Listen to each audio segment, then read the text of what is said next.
اس کے اندر ایک روم، ایک سفیشینٹ روم ہمیں نظر آتا ہے، اور نئے الفاظ بنانے کی بہت بہت کنوینئنٹلی نئے الفاظ بنائے جا سکتے ہیں۔ اور اس کا شاعری پر یہ اثر ہوا کہ بہت سارے سینٹنس ایسی کثرت سے استعمال ہونے لگے کہ اس کے معنی کے اندر جو ایک ابہام تھا، جو مشکل چیز آتی تھی، جو obscurity تھی، وہ کمپاؤنڈ ورڈز کے بنانے کے اندر وہ جو ایک آرٹیفیشیلٹی تھی، وہ جو تصنع تھا، وہ جو بناوٹ تھی، وہ بھی کافی حد تک ہمیں ظاہر ہونے لگی جب ہم سوئچ کر رہے تھے انگریزی زبان کے اندر فرینچ اثرات کو لیتے ہوئے۔ اسی طرح اینگلو سیکسن پوئٹری کے اندر جو ایک ویگنس ہے، ایک ابہام ہے، اور میننگ کو گیس کرنے کا جو کھیل ہے، وہ بھی ایک تقریباً اس کی ابتدا ہو جاتی ہے۔ ڈکشن میں محض ایک خاص طرز ہر نظم میں یونیفارمٹی کے ساتھ اختیار کی گئی اور اس پر عمل ہوتا رہا، برخلاف اس کی کہ فرانسیسی زبان کی جو سٹرکچر تھا وہ کچھ اس قسم تھا کہ اس کے اندر ایک صفائی اور سمپلسٹی اس کے بیان کی اہم صفات تھیں، اور اس کے ڈکشن کے اندر اور اس کو لکھتے ہوئے جو لائنز ہیں ان کی لینتھ میں فرق کرنے کی گنجائش موجود تھی۔ حتیٰ کہ جو فرینچ انفلوئنس ہے اس کا نتیجہ یہ ہوا کہ اینگلو سیکسن پوئٹری بجائے اس کے کہ وہ صرف ایک کلرفل، ایک آرٹیفیشل چیز نظر آئے، وہ زیادہ اوریجنل، زیادہ نیچرل، زیادہ پیور، اور زیادہ اس کے اندر معنی نظر آنے لگے، اور زیادہ فلوئنسی اس کے اندر آئی۔ انگریزی یا انگلش پوئٹری کا جو مقصد ہے وہ ایسی شاعری ہو گیا جس کو ہمارے ہاں الطاف حسین حالی صاحب نے نیچرل شاعری کہا، یا جس کو فطری شاعری کہا جا سکتا ہے۔ تو یہ تمام تبدیلیاں تقریباً 300 سالوں کے اندر وقوع پذیر ہوئیں۔ شروع میں نارمن حکمران اپنی زبان بولتے رہے، اور جو محکوم عوام تھی وہ اپنی زبان بولتے رہے، اپنی بولی میں مگن رہے۔ فرانسیسی زبان دربار، اسکول، کورٹس، پھر آفیسز کے اندر بولی جاتی رہی یا استعمال ہوتی رہی، لیکن چرچ کے اندر اور سائنس کی لینگویج بدستور لیٹن رہی۔ مگر فرانسیسی کی انٹری یا ان کے آنے سے ان سرکلز میں کہیں کہیں فرانسیسی کی اثرات بھی نظر آنے لگے۔ زمیندار نارمن زبان اور جو شہری تھے وہ فرانسیسی بھی استعمال کرتے تھے۔ ملکی لوگوں کو حکومت سے تعلقات میں فرانسیسی ہی استعمال کرنے پڑی، مگر جب تقریباً 1204 میں نارمنڈی کا صوبہ نارمنوں کے قبضے میں آ گیا، یا قبضے میں تھا، بلکہ 1204 میں نارمنڈی کا صوبہ نارمنوں کے قبضے سے نکلا اور وہ محض برطانیہ کے مالک رہ گئے، تو انہیں برطانیہ کی زبان کی طرف توجہ دینی پڑی، یہاں تک کہ حب الوطنی کا یہ جذبہ پیدا ہوا۔ نارمنوں نے جو سیکسن کی زبان ہے اس کو سیکھنا شروع کیا، دونوں قومیں قریب ہوتی گئیں، اور فرانسیسی زبان کے جو محاسن ہیں وہ سیکسن زبان کے اندر سرایت کرتے نظر آئے۔ تقریباً 13ویں صدی میں ان تبدیلیوں کی رفتار اتنی تیز ہو گئی کہ 14ویں صدی شروع ہوتے ہوتے نارمن فرانسیسی زبان کو آلموسٹ استعمال کرنا ترک کر چکے تھے، اور سیکسن زبان میں اتنی تبدیلیاں رونما ہو چکی تھیں کہ انگلینڈ کے اندر جو زبان بولی جاتی تھی اسے انگریزی کہا جا سکتا تھا۔ یہ زبان کچھ ہی عرصے میں اسکولز میں، کورٹ میں اور پارلیمنٹ کی زبان کہلانے لگی۔ 12ویں صدی کے ختم ہونے سے پہلے ہی ایک نیا ادب ظہور پذیر ہوتا ہمیں نظر آتا ہے، جو اولڈ اینگلو سیکسن لٹریچر سے بالکل مختلف تھا، اور فرینچ لٹریچر سے کافی اس کا انفلوئنس ہمیں نظر آتا ہے۔ اس ادب کو انگریزی ادب کی ایک حد تک ابتدائی شکل کہا جا سکتا ہے۔ اس کا زیادہ تر حصہ ریلیجس ہے، اس میں نصیحت، اس میں ڈائریکٹسزم، اس میں پوئٹری، اس میں پروز، اس میں واز کرتا شاعر نظر آتا ہے۔ بائبل کے مختلف جو حصے ہیں اس کے ٹرانسلیشنز ہیں، اخلاق کا درس دیا جا رہا ہے، سینٹس کی سوانح عمری جو ہے، ان کی بایوگرافی جو ہے اس کے بارے میں بات ہوتی ہے، اور ہمز بھی اس ادب کے اندر فراوانی سے نظر آتی ہیں۔ اس تمام مذہبی ادب کا جو مواد ہے وہ لیٹن یا فرینچ رائٹنگ سے لیا گیا ہے، مگر اس کے لکھنے میں جو بات اس کی طرز میں ایک منفرد یا انفرادی حیثیت اختیار کرتی ہے وہ خاص طور پر توجہ کے قابل ہے، اور اس کا اندازہ لگانے کے لیے کچھ اہم تصانیف کا مطالعہ ضروری ہے۔ 2 نظمیں، پوئما موریل اور مولم، یہ خاص طور پر توجہ کی حامل ہیں۔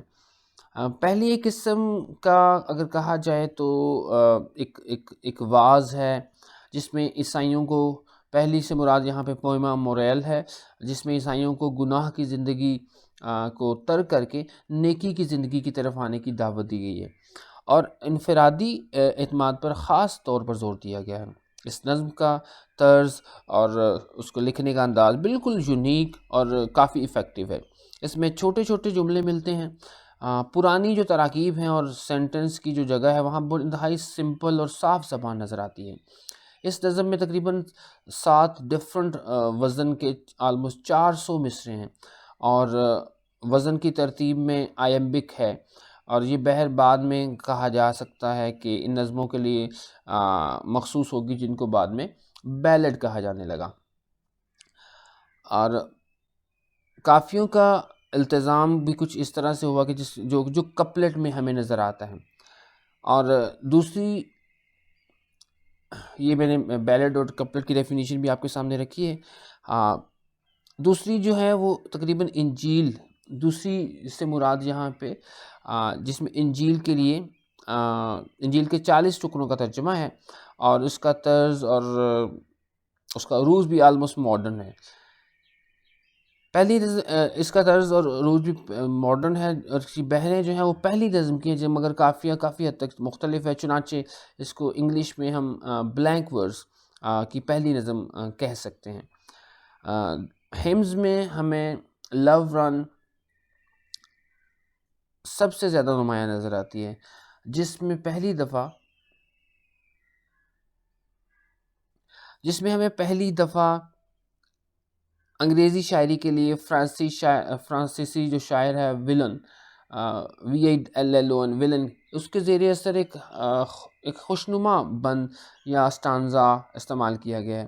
نثر کی سب سے اہم تصنیف جو ہے ہمارے سامنے، اس کا نام ہے دا اینکرین ریول۔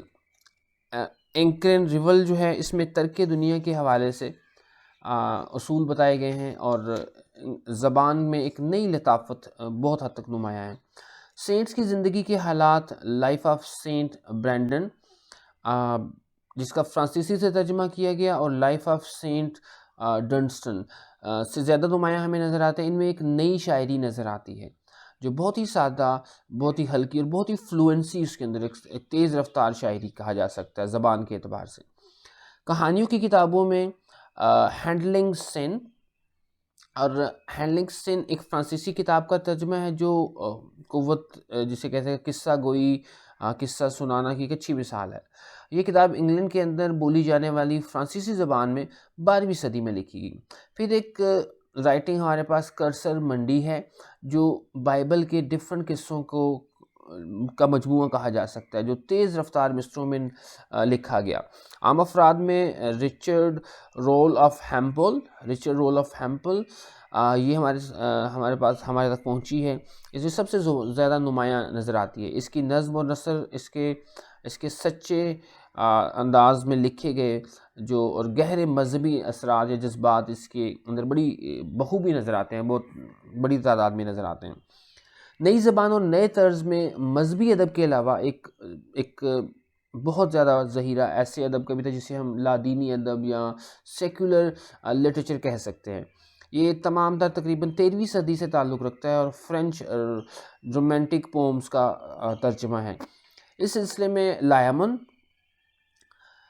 نامی ایک پادری کے ترجمے سب سے زیادہ اہم ہیں۔ اس کے علاوہ کچھ منظوم تاریخیں بھی ہیں جس کو ورس کی فارم میں لکھا گیا ہے، جس میں انگلینڈ اور اسکینڈینیویا کی تاریخیں بیان ہوئی ہیں۔ اس کے بعد اور یہ کافی دلچسپ معلوم ہوتی ہیں۔ ہیولاک اور ہارن، اس کی رومانٹک ہمیں ٹیلز ملتی ہیں، لیجنڈز ملتی ہیں۔ اس میں بھی قصہ گوئی کی انوویشن اور زبان کے اعتبار سے ایک انتہائی نادر اور ایک مختلف انداز میں کہے گئے جذبات نہایت لطیف پیرائے میں اپنے طرز بیان کے اندر ہمیں نظر آتے ہیں۔ پھر دی آؤل اینڈ دا نائٹنگیل اور دی فاکس اینڈ دا ولف، یہ کچھ تمثیلی نظموں کی انتہائی عمدہ مثالیں ہیں۔ اس دور کے جو گیت ہیں، جو سانگز ہیں، ان کا مجموعہ اب تک کی تمام پہلے کہی گئی شاعری سے بہتر ہے۔ ان میں محبت، آبجیکٹس آف نیچر، پالیٹکس، طنز اور حب الوطنی کے موضوعات ہمیں ملتے ہیں۔ مگر سب سے زیادہ خاص بات اس میں یہ ہے کہ یہ گیت بڑے ہی ہارمونیس، بڑے ہی مترنم بند جو ہیں، جس کے اندر میوزیکلٹی بہت زیادہ ہے، اس میں لکھے گئے ہیں۔ اور اس میں انگریزی شاعری کا ایک آزاد اور اس میں ورسٹیلٹی نظر آتی ہے ہمیں بیان کے اعتبار سے۔ اس میں کوئی شک نہیں کہ یہ سب سانگز یا گیت جو ہے یہ فرینچ پوئٹری کی امیٹیشن میں لکھے گئے نظر آتے ہیں، مگر ان میں انگریزی اثرات ابھی بھی نظر آتے ہیں۔ ایسا معلوم ہوتا ہے کہ انگریزی شاعری نے فرانسیسی شاعروں سے مدد لے کر وہ اصول معلوم کر لیے جس پر چلنے میں ان کی ترقی کا راز ایز اے لٹریری رائٹر پوشیدہ ہے۔ اسی طرح ہم دیکھتے ہیں کہ نارمنوں کے زیر اثر انگریزی ادب کی داغ بیل پڑ گئی، اس کی بنیاد پڑ گئی، اور نارمن حکومت ادب کے لیے ایک بہت ہی یعنی کہ کہنے کو تو وہ حکمران تھے، لیکن وہ انگریزی ادب کو ڈیولپ ہونے میں اور ایک نیشنلزم کے جذبے کو ہوا دینے میں اپنا رول پلے کرتے نظر آتے ہیں۔ بہت شکریہ، تھینک یو ویری مچ۔